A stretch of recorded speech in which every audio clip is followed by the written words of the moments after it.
Hey everyone, I'm Rob Greenfield and welcome to my little homestead in Orlando, Florida. I've been in Orlando for just about 2 years now, so my time here is coming to an end just as I planned.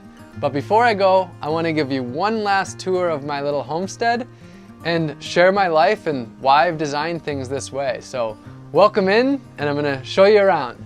Before I get started, I just want to say, this isn't just about this tiny house or this homestead. It's really about a way of life. It's about a way of thinking. For me, it's all about how can I live in a way that's beneficial to the earth, my community, and myself. How can I live more simply so that I can live in the service of others? So when it comes to food, to water, to energy, to waste, to transportation, to money, to my social interactions, and my relationships, all of that is wrapped up in this. And when I talk about my possessions or my garden or the design of this house, all of that is about lessons that we can learn so that we can work with the earth rather than against it. So to start, I'm going to talk a little bit about minimalism, about possessions. I have been working to simplify my life for about 8 years now.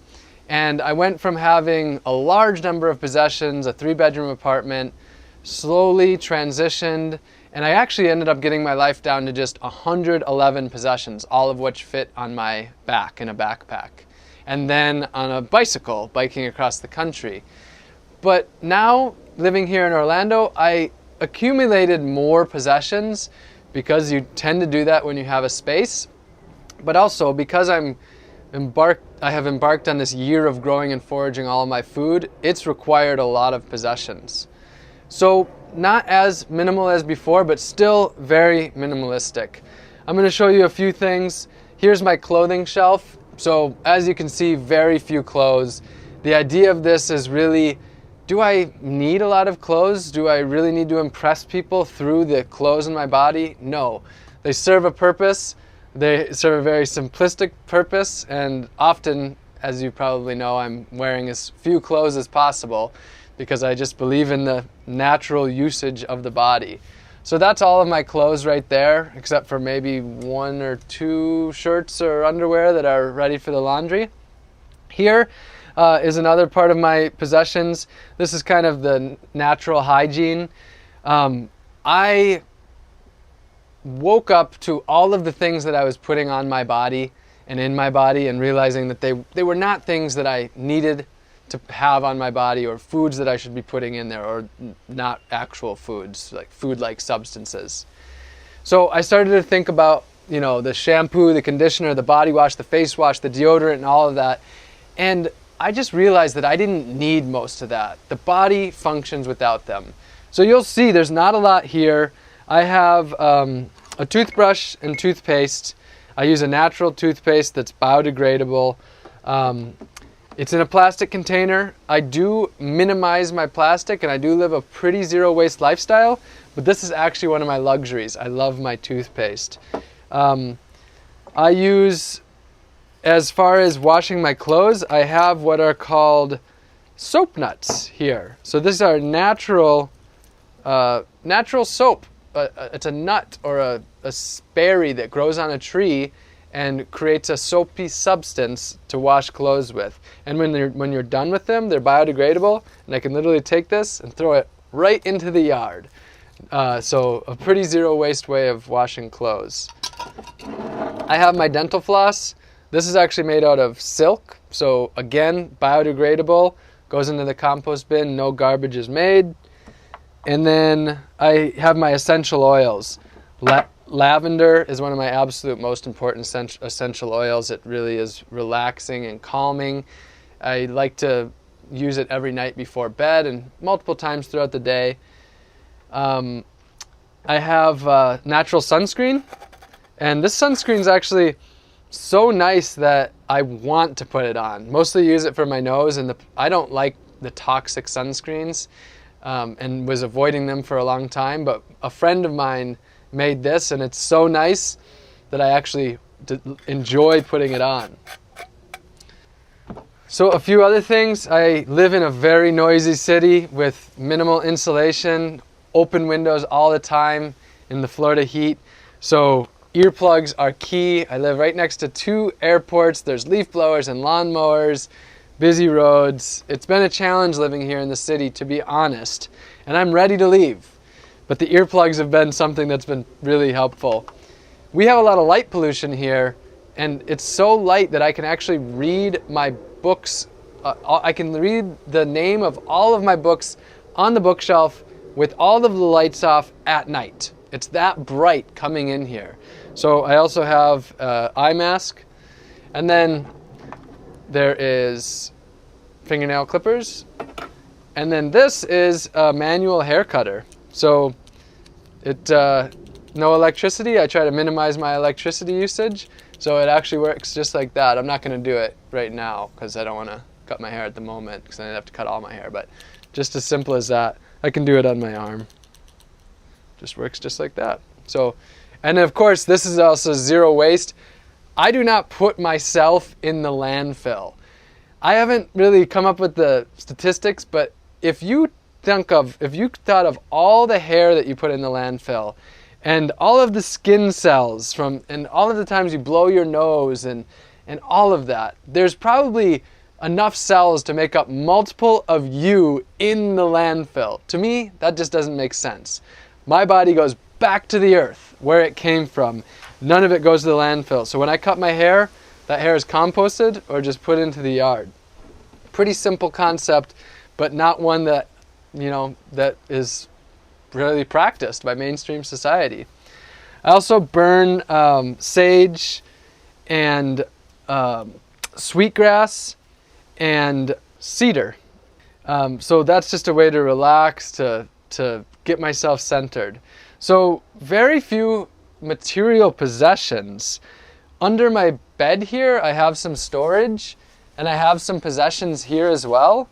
But overall, I have very few material possessions. And what I'm really excited about is I'm currently, getting rid of stuff as I'm, getting ready to leave Orlando. And I've seen that I haven't accumulated sentimental possessions or really material possessions over the last almost 2 years of being here. There's a lot of stuff in this house, but it's almost all jars and containers for food. It's mostly food. So there's not a whole lot here, and that's really great to see. So I've been getting rid of stuff already for the last week, and it's been really easy. I have not created a emotional attachment to things.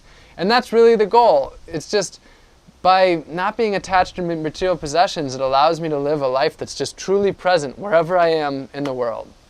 So this tiny house, it's just really simply a vessel that allows me to meet my basic needs.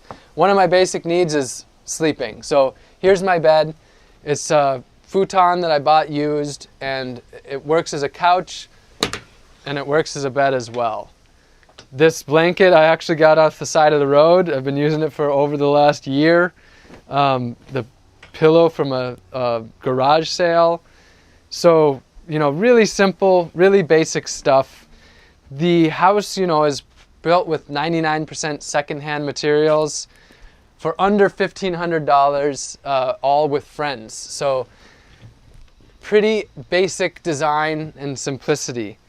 So, I use the word simple a lot, but it truly is simple. It's 10 by 10, so 100 square feet, and it's just really designed to meet my most basic needs. Over right here, I have some more possessions, a lot of food. Today's day, 334 of growing and foraging, 100% of my food. That's been my immersive project. I'm not going to go too much into that in this video because there's other videos about that, but it's been an fantastic experience, and was the centerpiece of me being in Orlando. And as I just have a month left, that's me transitioning out of here. I also have a bookshelf, and these are all books mostly about growing food, foraging, sustainable living, expanding the mind, and then basic cooking, equipment. As I said, it's a lot of cooking stuff. So you might be wondering what's going to happen to this tiny house when I'm leaving. Well, I'm really excited that I'm actually going to be taking it apart with a few friends, a handful of friends, and we're moving it to a community called Sustainable Kashi, which is a little off-the-grid eco-village. And so this house will be used by dozens of volunteers for the years to come.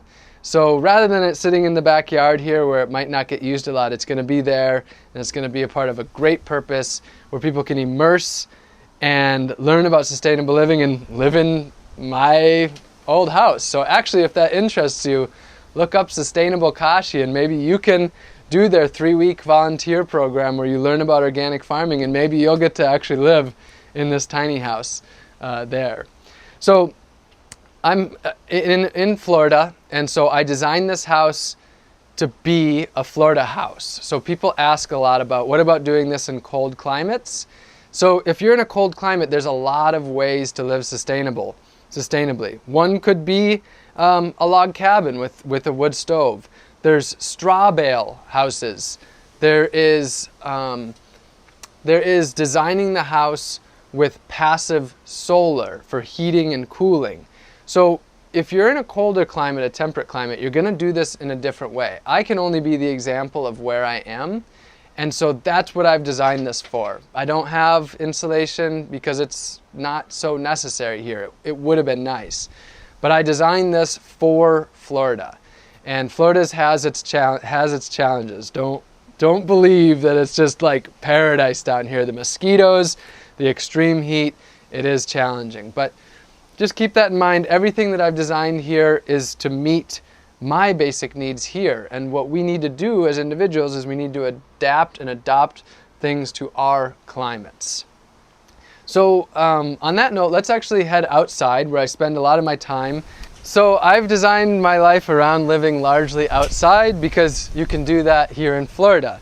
You can do that for parts of the year in temperate climates, so you could certainly have an outdoor kitchen set up and an outdoor bathroom for those maybe 6-7 months of the year. But this is my year-round kitchen and bathroom, which I'll be showing you. So this is, the idea of this is that it's designed to really work with nature, to utilize these resources and not let anything go to waste. So as far as water, my water is harvested from the rain. So behind the tiny house is a little barrel here, and rainwater harvesting is extremely simple. It's just a matter of water falling down onto the roof and into containers to be harvested. There's a little spigot right here to fill things up as needed. And then here is my rainwater filter. So this water can be used for filtering any water, whether it's tap water, water from a lake, or from the rain. And this is a Berkey system. I think it's one of the most sustainable systems out there, so it's why I use it. Been using them for about 5 years. And my water doesn't have chlorine, fluoride, anything like that in it. It's just pure water from the sky. And for me, it's water that I love. I also love spring water, but rainwater is definitely one of my favorites.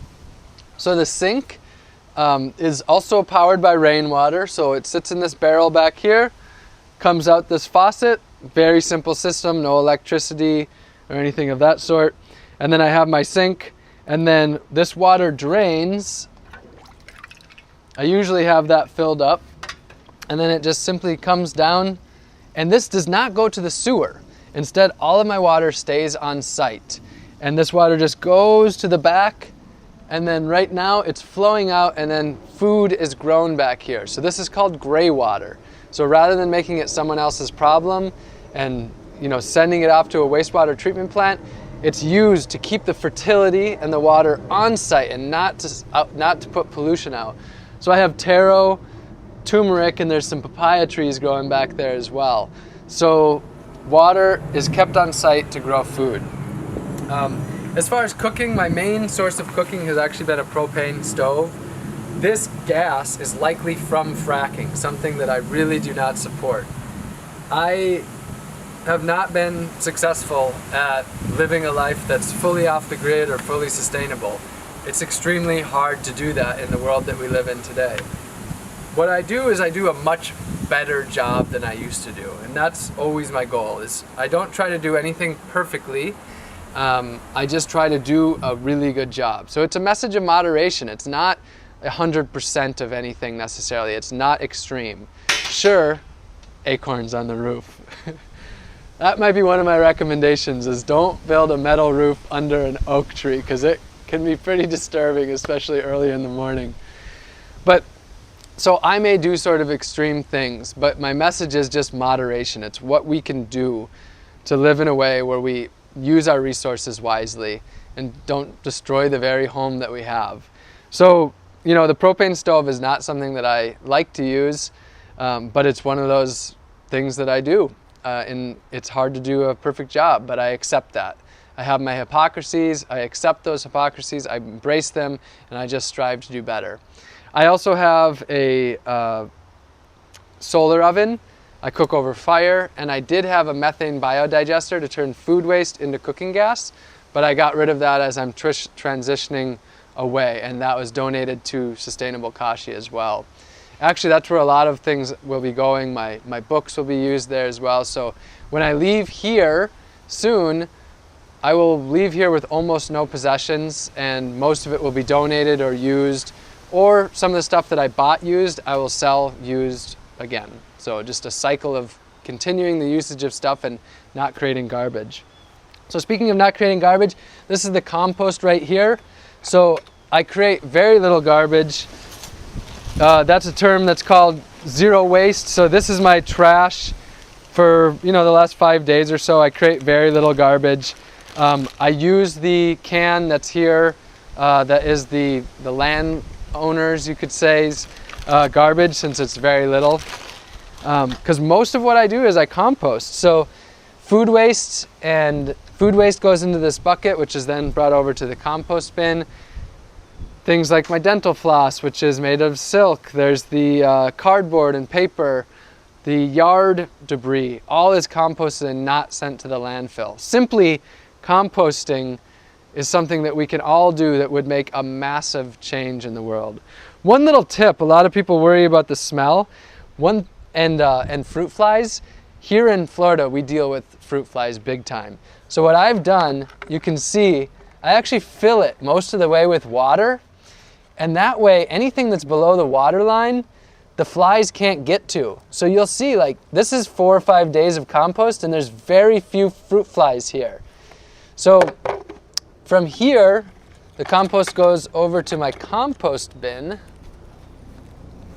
It's all about taking responsibility for my actions and not making my waste other people's problems. In permaculture, they say waste is just a resource out of place. So this is not food waste. This is a resource. So it goes into the compost pile, and then all that water soaks in here, and bananas love water, and they love a lot of nutrients. So this food waste this food scraps directly grows bananas, which I've been eating today, that came from right here. And then it also makes a great soil that can go back to my garden.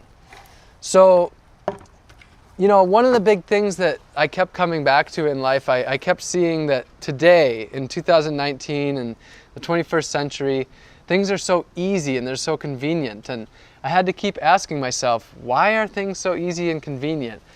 And basically what I found is that the burden is being placed elsewhere. Other people are paying the true costs. People, other species, our natural environment. So this is all about taking responsibility for my own actions, not doing the easy thing and throwing it in a garbage can, but actually dealing with my own waste. But the great thing about that is it's a task, but it actually adds fertility to my land, to my life, and makes delicious bananas. So continuing on talking about waste, something that I'm really not into is buying toilet paper. It's actually been over 5 years since I bought toilet paper. And this right here, if you haven't figured it out yet, is my toilet paper. This plant is, the genus and species is Plecranthus barbatus, and it's in the mint family. And the reason that I use it is because it is just incredibly soft. I mean, so soft that you just want to do this all the time. Well, not all the time, but you get the picture. It's extremely soft. And because it's in the mint family, it actually smells great as well. So I don't waste my money on toilet paper. I don't have trees chopped down on my behalf just to wipe my butt. I simply decided a while back to stop wiping my butt with money, basically. So I pick my toilet paper fresh from my plants, and then they come over to my compost toilet. So the toilet paper just goes right here next to my toilet. And what's really amazing about this plant is this toilet paper actually stays good for an extended period of time. I've had it sitting here for up to a week without it drying out, and it stays soft and wonderful. Softer than really anything at the store, and minty.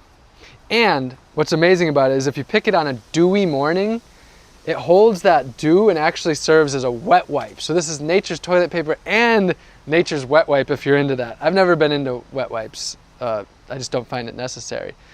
So this is my basically closed loop compost toilet system. So how it works is you sit down like you would on a flush toilet, and then I have something here that is really important to me, and this is I have the mic in my pocket, so that's why I'm sitting weird. I'm trying not to crush the mic. So this raises up the feet, and I'm all about trying to do things in a more natural manner, in a way that works with the body. And we were not designed to poop at a 90-degree angle. I mean, it's pretty much common sense. Why would humans have pooped at a 90-degree angle? So we actually poop squatting naturally.